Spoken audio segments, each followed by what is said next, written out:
আসসালামু আলাইকুম রহমতুল্লাহ বরকাত আলহামদুলিল্লাহ নাহমাদু ওয়া নুসাল্লি আলা রাসূলিহিল কারীম আম্মা বাদ। প্রশংসা আল্লাহ তাআলার জন্য, যিনি আমাদেরকে সৃষ্টি করার সাথে সাথে সৃষ্টি করেছেন জান্নাত এবং জাহান্নাম, যাতে আমরা সোজা পথে চলতে পারি এবং জান্নাতি হতে পারি, নতুবা জাহান্নামি হব। আল্লাহ রাসূলের উপরে দুরূদ পাঠ করছি, যিনি আমাদেরকে সতর্ক করে দিয়েছেন যেগুলো বিষয় থেকে বেঁচে না থাকলে আমরা জাহান্নামি হব।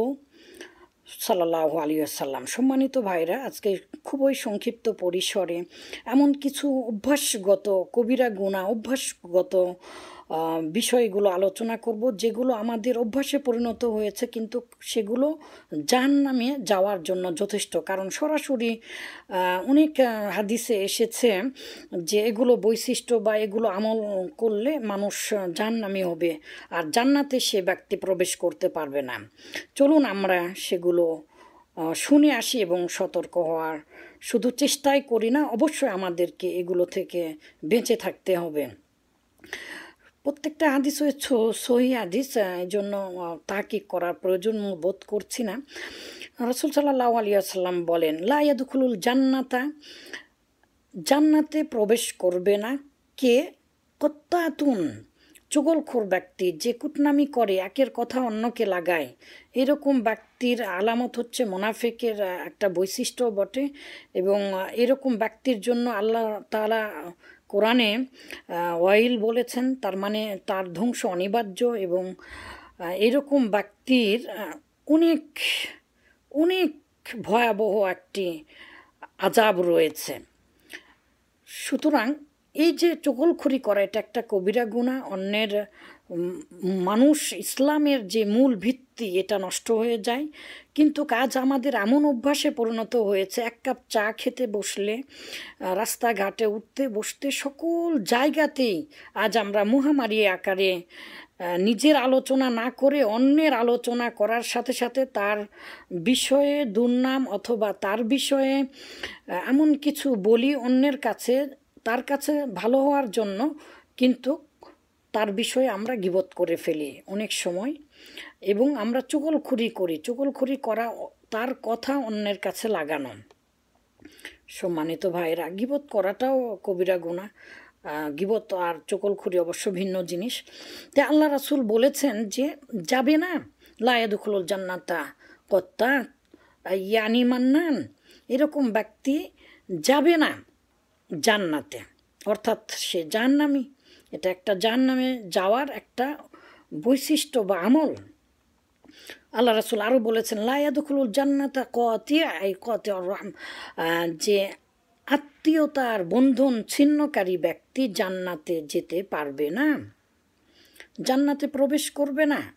আপনি যেভাবেই হোক একটু পদ পেয়েছেন অথবা ভালো পজিশনে গিয়েছেন, গরিবকে আপনি অবহেলা করছেন, কিন্তু সে আপনার আত্মীয়। শুধু কাগজ কলমে অথবা ঘোষণা দিয়ে আমি তোমার সাথে আত্মীয়তা ছিন্ন করলাম, এরকম না। আসলে তার সাথে যোগাযোগ না রাখা, তার সাথে তাকে অবহেলা করা, তার খোঁজখবর না নেওয়া ইত্যাদিও হতে পারে। এক কথায় আপনি আত্মীয়তার হক আদায় করলেন না। এইরকম একটি বৈশিষ্ট্য আমাদের সবার মধ্যে চলে এসেছে। কারণ আমরা দেখা যাচ্ছে উপর লেভেলে আমরা যতটা তেল মালিশ করি, নিম্ন লেভেলের আত্মীয়র মধ্যেই অতটা আমরা ভ্রুক্ষেপ করি না।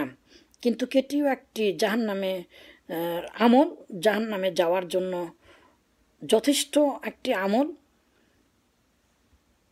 সম্মানিত ভাইরা, এগুলো আমাদের অভ্যাসে পরিণত হয়ে যাচ্ছে। আল্লাহ রাসূল আরও বলেন, লা ইয়াদখুলুল জান্নাতা জাসাদুন গুযিয়া বিল হারাম, যে হারাম মাল দ্বারা লালিত পালিত শরীর জান্নাতে প্রবেশ করবে না। অর্থাৎ হারাম খাদ্যে, হারাম জীবিকা মাধ্যমে যে শরীর আমাদের ঠিক থাকে, অর্থাৎ আমরা জীবন ধারণ করি, এটা যদি হারাম পন্থায় হয়, সেটা যে কোনো বিষয়ে হবে, আত্মসাৎ হবে, সুদ ঘুষ ইত্যাদি মেরে খাওয়া হবে, ভিন্ন ভিন্ন তো অবশ্যই শাস্তি আছে। কিন্তু এইরকম ব্যক্তি জান্নাতে যেতে পারবে না। কারণ সকল ইবাদত কবুলের জন্য তিনটি শর্ত। প্রথম হচ্ছে আল্লাহ তাআলা এবং তার রাসূলের পদ্ধতি অনুযায়ী ইবাদত করতে হবে। দ্বিতীয় হচ্ছে একমাত্র আল্লাহ তাআলার জন্য ইবাদত করতে হবে। আর তৃতীয় হচ্ছে হালাল উপার্জন, হালাল খাদ্য খেয়ে ইবাদত করতে হবে। অন্যায় করে অন্যায়ভাবে জীবন যাপন করা যাবে না। কিন্তু আমরা কয়জন মানি? কোনো না কোনোভাবে দেখেন আমাদের ভিতরে আজ হারাম ঢুকে যাচ্ছে। নিশ্চয় জান্নাতে যেতে হলে এগুলো থেকে বেঁচে থাকতে হবে। বিস্তারিত বলার সময় নাই, শুধু হাদিসগুলো শোনেন। আল্লাহ রাসূল বলেছেন, আমাদের যুবক ভাই, শিক্ষিত ভাইরা, শিক্ষক সহ সকল ভদ্র সমাজে বন্ধু বরদেরকেও বলছি, আজকে থেকে এই হাদিসটা শোনার পরে অবশ্যই আপনারা এ থেকে বিরত থাকবেন। আল্লাহ রাসূল বলেছেন, মা আসফালা ইজারি ফিন্নার, মা আসফালা মিনাল কাবাইনি মিনাল ইজারি ফাফিন্নার। অনেক শব্দে বিভিন্ন হাদিসে এসেছে যে যা মিনাল কাবাইনি, টাকনুর নিচে থাকে, পায়ের গোড়ালির নিচে থাকে যে অংশ কাপড়, অন্য হাদিসে দ্বারা বোঝা যায় যে ফাফিন্নার মিনাল ইজারি, লুঙ্গি তপন যাই এক কথায় টাকনুর নিচে থাকবে, ফাফিন্নার সেই অংশটা জাহান্নামে। আপনার টাকনুর নিচের অংশটা জাহান্নামে, অর্থাৎ এটি একটি কবিরা গুনাহ। আল্লাহ তাআলা কিয়ামতের দিনে তার দিকে তাকাবেন না। লা ইয়ানজুরুল্লাহু ইলা মান জাররা সাওবাহু ইয়াউমাল কিয়ামা। আর আল্লাহ তাআলা তার দিকে তাকাবেন না যে অহংকার বশত এরকম করে। আসলে হাদিসটা আছে অহংকার বশে, এ নিয়ে ইখতিলাফ আছে যে এমনিতে টাকনুর নিচে গেলে হবে কি না।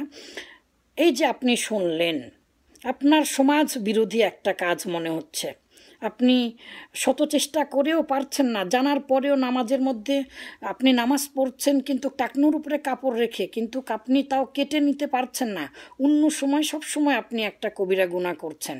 সম্মানিত ভাইরা ও আমার বন্ধুবরেরা, এই জিনিসটা এতই ভয়াবহ একটা আকার ধারণ করেছে যে আমরা শত চেষ্টা করেও যেন আমরা পারছি না। আসলে আমাদের মানুষের মন হচ্ছে ইনহারেন্ট ইনস্টিংক্ট, অর্থাৎ সহজাত প্রবৃত্তি, যে একটা এমন কিছু বিষয়, যেমন কোনো বিষয়ে কেউ মানা করলো সেই বিষয়ে বেশি করা,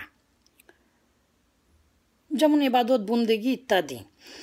যে বিষয়ে মানা করা হবে সেই বিষয়ে উৎসুক হওয়া, এটা হচ্ছে মানুষের একটা সহজাত প্রবৃত্তি। বিভিন্ন ধর্মে, আমাদের ধর্মে যেমন নামাজ পড়া, হান করা, তান করা ইত্যাদি, অন্যান্য ধর্মেও দেখা যায় যে ধর্মে যে আদেশ দেওয়া হয়েছে সেই আদেশ মানে না। যেমন আমরা গান বাজনা অনেক ভালোবাসি, কিন্তু পক্ষান্তরে হিন্দু ধর্মে গান গেয়ে ঢোলক বাজিয়ে 3 ওয়াক্ত মনে করেন নামাজ পড়া, ওদের তো আর নামাজ না, এক কথায় পূজা দেওয়া হচ্ছে ওয়াজিব, কিন্তু তারা করে না সেটা। তো যখনই আদেশ করা হবে সেটা করে না। মানুষের এটা একটা মানুষের সহজাত অর্থাৎ জন্মগত প্রবৃত্তি এটা। আপনি জানেন যে এটা জাহান্নামে যাবে, কিন্তু দেখেন সব সময় আপনি সেটা করছেন।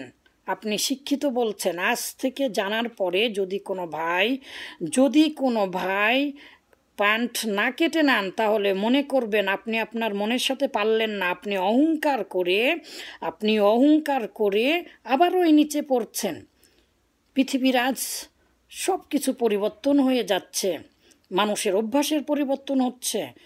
ছেলেরা সব সময় নিচে নামাতে চাচ্ছে আর মেয়েরা সব সময় উপরে উঠাতে চাচ্ছে, কাপড় চোপড় ইত্যাদি। সম্মানিত ভাইরা, অহংকারের কথা আসলো, আল্লাহ রাসূল বলেছেন, লা ইয়াদখুলুল জান্নাতা মান কানা ফি কলবিহি মিসকালা যাররাতিন মিন কিবরিন। যে ব্যক্তির অন্তরে, মান কানা ফি কলবিহি, যার অন্তরে রয়েছে কি, মিসকালা যাররাতিন মিন কিবরিন, সরষা দানা পরিমাণ অহংকার, লা ইয়াদখুলুল জান্নাতা, সে জান্নাতে প্রবেশ করবে না।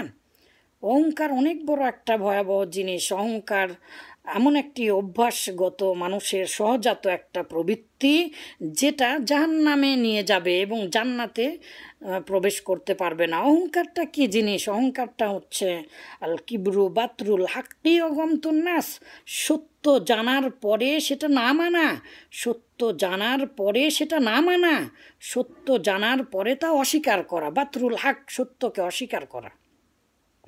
এই যে টাকনুর নিচে কাপড় পরার বিষয়ে জানলেন, চা খেতে আপনি অন্যের গীবত করার সম্পর্কে জানলেন, আবার অন্যান্য সকল বিষয়ে সকল ক্ষেত্রেই অনেক সময় এমন সিচুয়েশন আসছে যে সেখানে চকলখুরি না করা, একটু ভাব অহংকার না নেওয়াটাই মনে হয় আমাদের সমাজের দৃষ্টিকোণ থেকে কবিরা গুনাহ। কিন্তু আমরা সেগুলো ভ্রুক্ষেপ করি না, আমরা এগুলো থেকে বেঁচে থাকার চেষ্টাও করি না, একবারও ভাবিও না। বাতরুল হক, অস্বীকার করা, সত্য জানার পরে কোরআন হাদিস জানলেন, তারপরে আপনি অস্বীকার করলেন। এই যে ভাইরা আপনারা টাকনুর নিচে কাপড় পরেন, এই কথাটাকে অস্বীকার করছেন, এটা অহংকার। এই অহংকার আপনার মনের সাথে আপনি পারলেন না, আপনি জান্নাতে যেতে পারবেন না, কখনোই না।